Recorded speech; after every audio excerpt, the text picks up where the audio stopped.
Fala, meus amigos, daquele jeitão! Hoje a gente vai falar de G.I. Joes e de Transformers. E olha, falar e relembrar essas duas franquias das antigas é sempre bom demais, diz aí. Falar de encontros que as duas equipes tiveram então, nem se fala. E hoje a gente vai falar sobre vários encontros, seja nos diversos quadrinhos que os Joes e os Autobots já tiveram, seja nas coleções de brinquedo ao longo das décadas, que eu vou dizer, tem umas curiosidades, olha, uma mais legal que a outra. E por falar em curiosidades, será que os comandos e os Transformers já se encontraram nos desenhos animados? Bom, se você quer respostas e acima disso quer se divertir relembrando esses grandes heróis do passado, seja bem-vindo a mais um Coleção em Ação Show. Dele, Fábio, tu tá atrasado pra escola!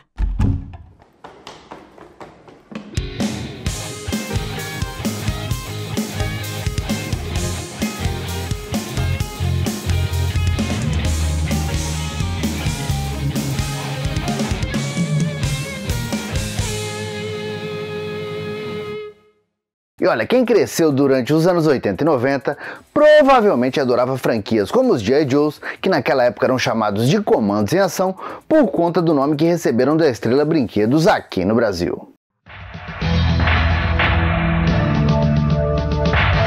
Aqui é o correspondente Comandos em Ação, ao vivo do quartel-general dos comandos. Nossa, que legal!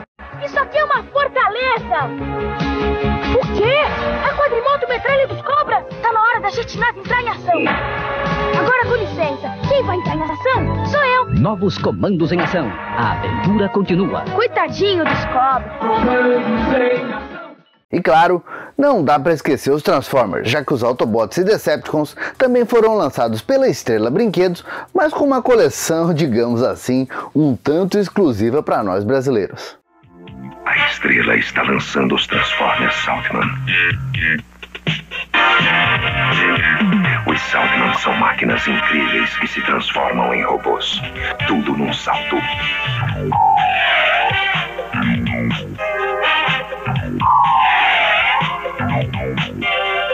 Transformers Saltman. Mais um salto da Estrela em direção ao futuro.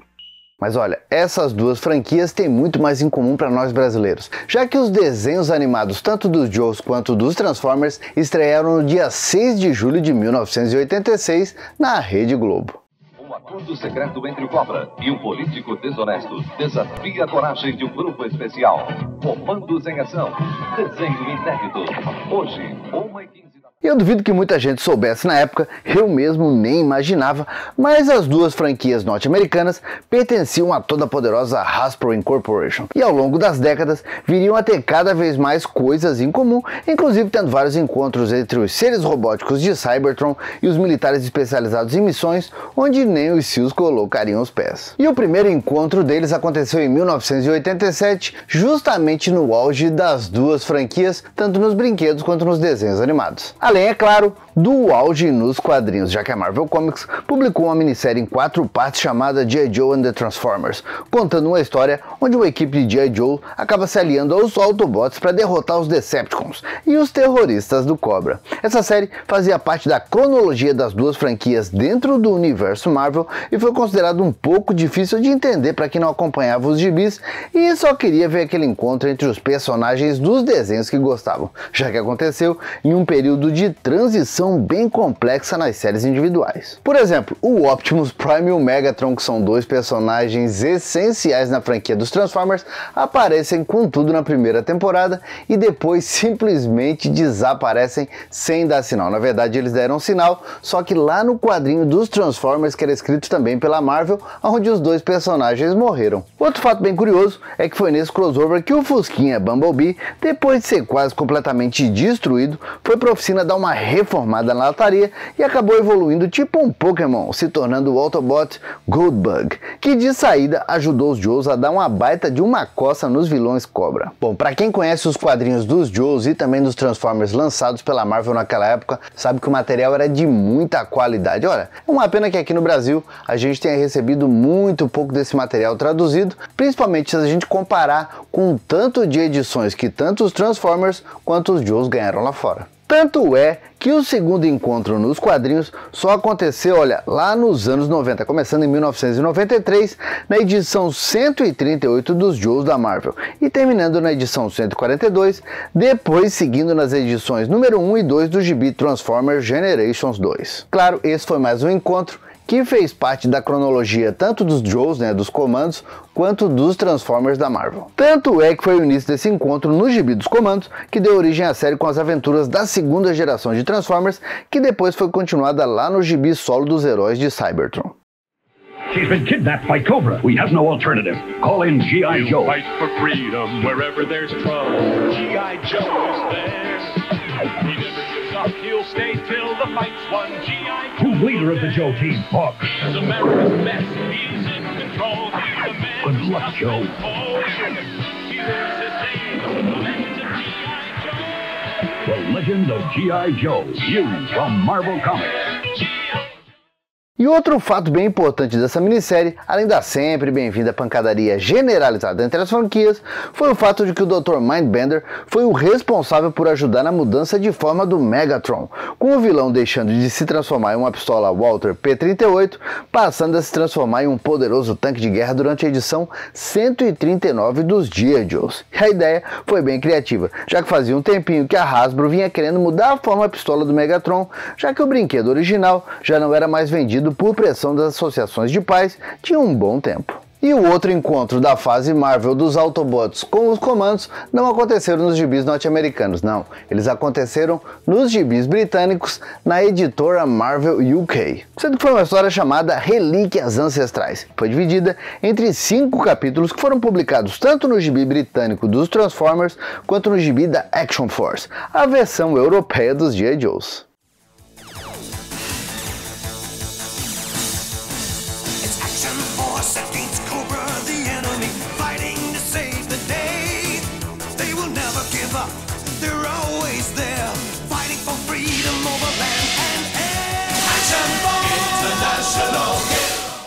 E essa história seriada foi publicada em 1987 e mostra a Action Force, liderada pelo Flint, se aliando aos Autobots e Dinobots comandados pelo Grimlock na ausência do Optimus Prime para enfrentar os Decepticons e um clone maligno do Megatron em Londres, já que os vilões estão atrás de uma relíquia antiga que pode ter origem em Cybertron. Curioso é que essa versão europeia dos Joes, né, os Action Forces, pelo menos lá no começo, eram tratados como uma equipe diferente, uma versão europeia dos comandos. E no caso desse crossover com os Transformers, outra curiosidade é que não tivemos a presença dos inimigos Cobras nem do Barão Ironblood, um vilão que só existiu na versão inglesa dos Joes e que depois se transformou no próprio Comandante Cobra para que os quadrinhos norte-americanos da Marvel pudessem ser reaproveitados no Reino Unido.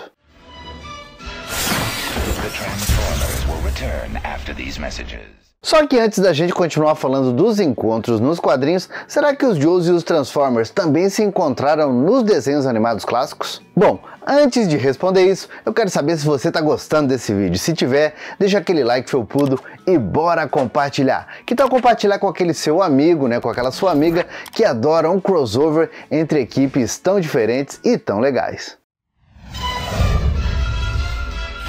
We now return to the Transformers. Bom, falando dos desenhos, olha, o caso é que a Hasbro aceitou de boas quando a galera da Marvel Comics resolveu fazer os encontros nos quadrinhos. Agora, quando o assunto eram os desenhos animados, tanto a Marvel Productions quanto a Sunball Productions, apesar de ter interesse, não tiveram autorização da Hasbro, já que ao contrário dos quadrinhos, os executivos da empresa sabiam que o público-alvo das animações era criançada em início de escolaridade. Então, a empresa achava que esse encontro nos desenhos animados ia confundir a cabeça da criançada pequena e até mesmo atrapalhar nas vendas de brinquedos. O outro problema é que, apesar dos dois desenhos passarem em simultâneo, tanto lá fora quanto aqui no Brasil, os episódios de G.I. Joe se passavam no presente da segunda metade dos anos 80, diga-se de passagem, e o desenho dos Autobots da terceira temporada em diante, mais precisamente depois do Transformers The Movie de 1986, olha, as histórias dos Autobots e dos Decepticons deram um salto de 20 anos, passando para 2006.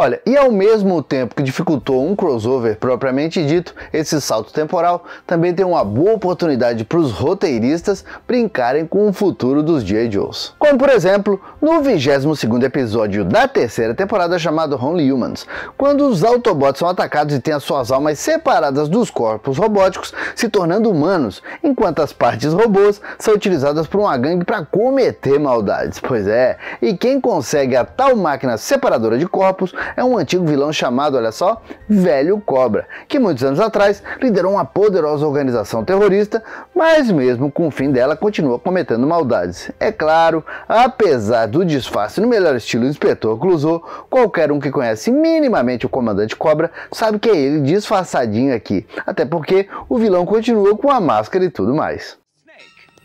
We have to talk. I have another project for you. Something worthy of my services, Mr. Drath?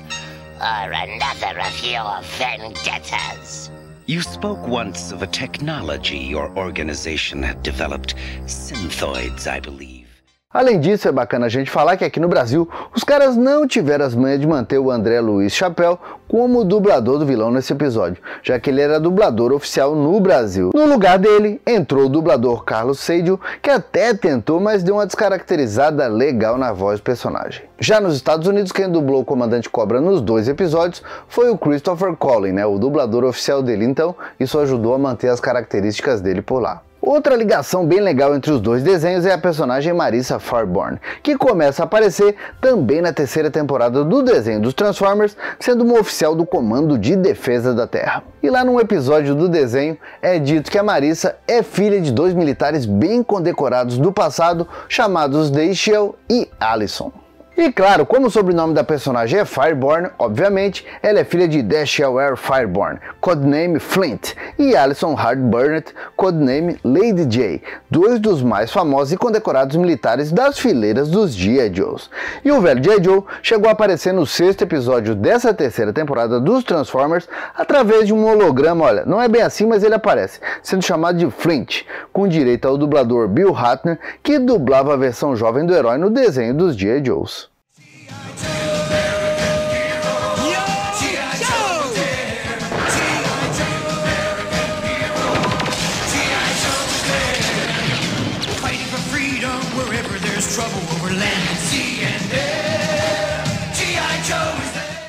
Curiosidades bem legais, diz aí. E no caso dos comandos e dos Transformers, quando as 2 franquias saíram das mãos da Marvel, tudo por conta do final do acordo entre a empresa e a Hasbro, eles foram parar respectivamente nas mãos da Dreamwave Comics e da Devil Deuce Comics. E olha, aqui não demorou muito e as pequenas, mas competentes editoras se uniram para colocar as 2 franquias para se encontrar em plena Segunda Guerra Mundial, numa história muito bem escrita pelo John Lee Reber e desenhada pelo Jai Lee, e que teve um total de 6 edições lançadas em 2003. E claro, como cada franquia pertencia agora a uma editora diferente, tanto os Joes quanto os Transformers tiveram essa minissérie e um universo à parte que não fazia parte da cronologia oficial das 2 equipes. Aqui, a organização Cobra descobriu e despertou os Decepticons ainda durante a década de 30, reformulando seus modos de veículo em transportes e armas de guerra do início da maior das guerras mundiais. Com isso, as 2 forças do mal conquistaram grande parte da Europa em uma versão alternativa da Segunda Guerra Mundial.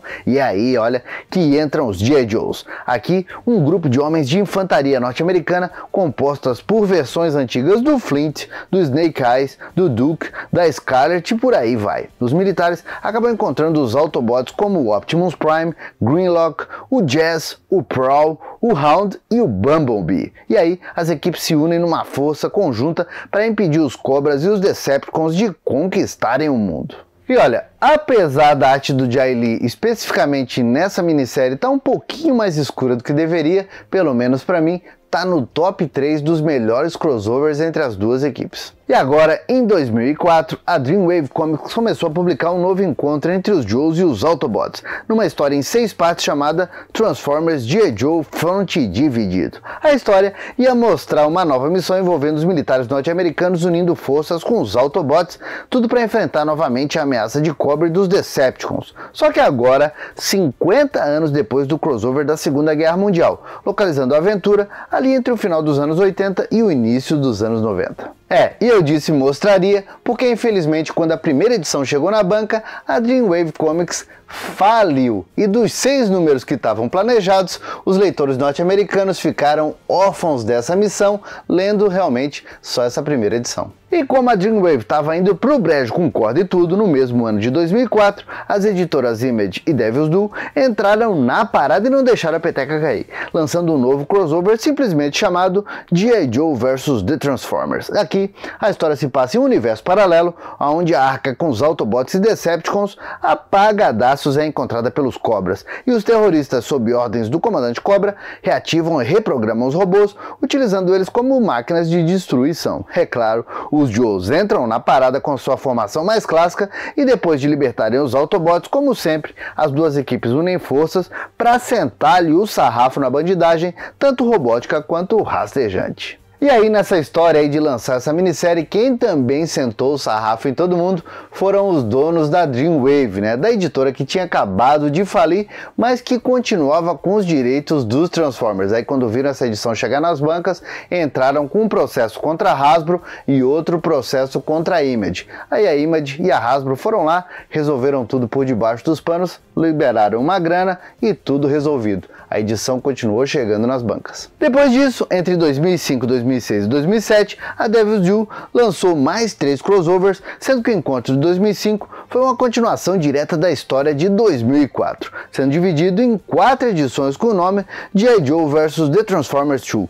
Depois disso, o encontro de 2005 se chamou G.I. Joe vs. The Transformers The Art of War, com uma história dividida em 5 edições, e por fim, o encontro de 2006 se chamou G.I. Joe vs. The Transformers Dark Horizon, e foi dividido entre 2 edições, com direito à participação do Joe Colton, o G.I. Joe original, também conhecido como Falcon por nós brasileiros. E olha, são encontros muito legais esses lançados, eu tenho alguns, né? Tem um aqui na minha mão. Vou dizer para vocês, todos valem a pena, e esses 4 encontros se localizaram em uma realidade paralela onde os Joes e os Transformers conviviam. Depois, uma década se passou e chegamos em 2014, quando os quadrinhos das duas franquias já pertenciam à IDW Publishing. E a editora não fez feio nos anos em que esteve à frente dos gibis dos Joes e dos Autobots, lançando entre 2014 e 2016 uma maxi-série em 13 edições que dividiram a história mais maluca já feita com os personagens,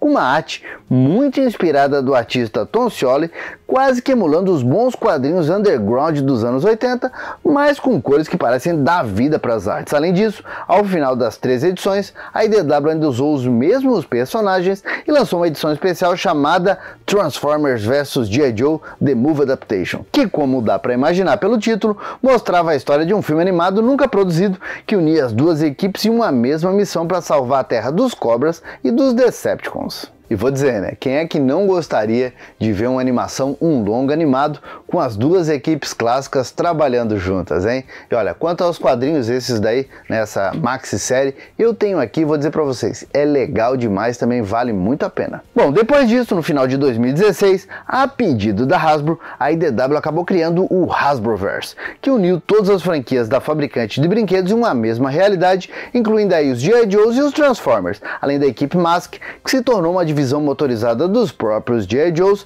e também o herói inglês Action Man, o Cavaleiro Espacial Ron e até mesmo os Micronautas, o grupo musical Jen e as Hologramas, e também Visionaries, os Cavaleiros da Luz Mágica.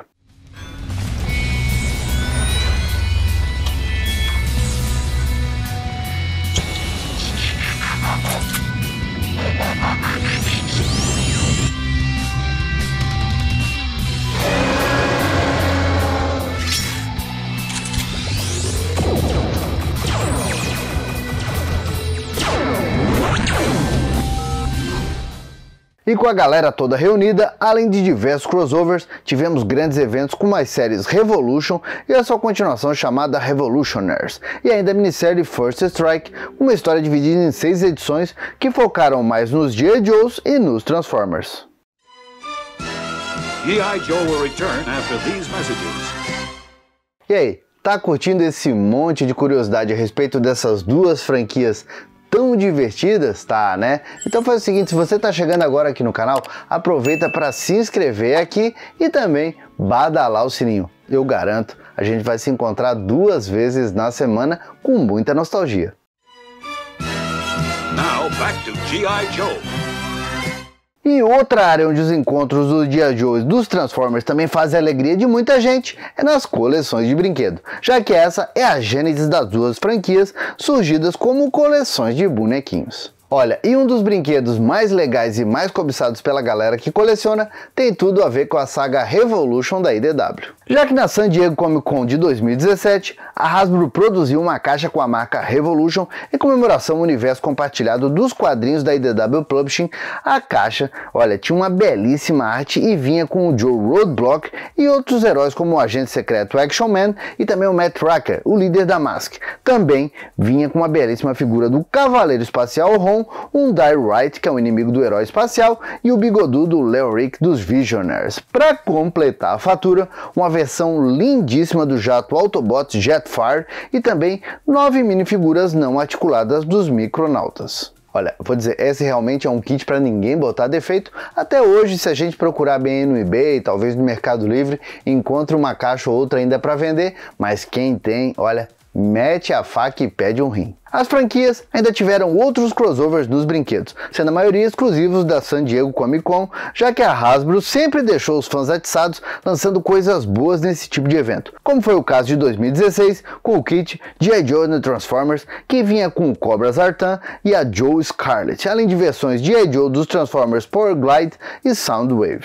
Quer mais? Então a gente volta um pouquinho mais no tempo, quer dizer, um pouco mais no tempo, para San Diego Comic Con de 2011. Já que aqui alguns poucos colecionadores, muito sortudos, diga-se de passagem, ainda conseguiram colocar as mãos em um exclusivo Starscream misturado com Sky Striker, o nosso caça-bombardeiro, que ainda vinha acompanhado de um comandante Cobra. Já em 2012, foi a vez de ser criada uma mistura do tanque Hiss com o Decepticon Shockwave, que ainda era acompanhado de um Destro e um Cobra Bat. Já em 2013, a Hasbro trouxe um kit para San Diego Comic Con que, pelo menos para mim, está entre os preferidos. Foi um kit chamado The Epic Conclusion, que vinha com a mistura do Jetfire com um caça-bombardeiro, um Jeep Vamp clássico, uma action da Baronesa e um curioso boneco do Decepticon Blue John, uma mistura de samurai com Exterminador do Futuro. Além disso, o kit ainda tinha um Snake Eyes e mais uns paranauês do Soundwave, dos Decepticons e também dos Autobots. Mas beleza, os Collectors Clubs também, né, tanto dos Joes quanto dos Transformers, tiveram aí alguns exclusivos para chamar de seus nas convenções, sendo lançados alguns anos atrás. Tá tudo muito bem, tá tudo muito bom, são itens muito legais, mas estava faltando aquele encontro nos brinquedos mais clássicos para a galera, né, poder comprar quando quisesse. Bom, e isso finalmente aconteceu, pelo menos para os norte-americanos, no ano passado, já que a Hasbro lançou a belíssima coleção Transformers G.I. Joe Mashup Retro Collection, com direito a 2 kits, um contendo a Baronesa com o ring e tudo mais, bem fiel à versão dos anos 80, e que ainda vem com um tanque Hiss que se transforma em um poderoso Megatron. E também um bug AWA Striker que se transforma no Autobot Bumblebee e ainda é operado pelo Joe Stalker, também numa versão all-ring muito fiel ao bonequinho dos anos 80. E olha, eu só acho que nos próximos anos a gente vai ter muita novidade em termos de encontros entre os G.I. Joes e os Transformers. Já que nos quadrinhos atuais, a Hasbro entregou a responsabilidade de construir um novo universo compartilhado ao sempre competente Robert Kirkman, criador do Invencível e The Walking Dead, que vai transformar as 2 franquias em uma só, pelo menos nessa nova fase que vem aí pela Image Comics. E claro, o hype só vai aumentar quando nos próximos anos chegar o tão aguardado encontro nos cinemas, que pelo que parece, olha, agora vai. Mas e aí, qual a franquia que é a preferida de vocês? Comandos em Ação, G.I. Joe ou Transformers, hein? Digam aí. E também eu quero saber qual desses crossovers é o preferido de vocês. Ou crossover para vocês realmente só quando rolar um longa animado ou um longa, né, com atores. Diz aí.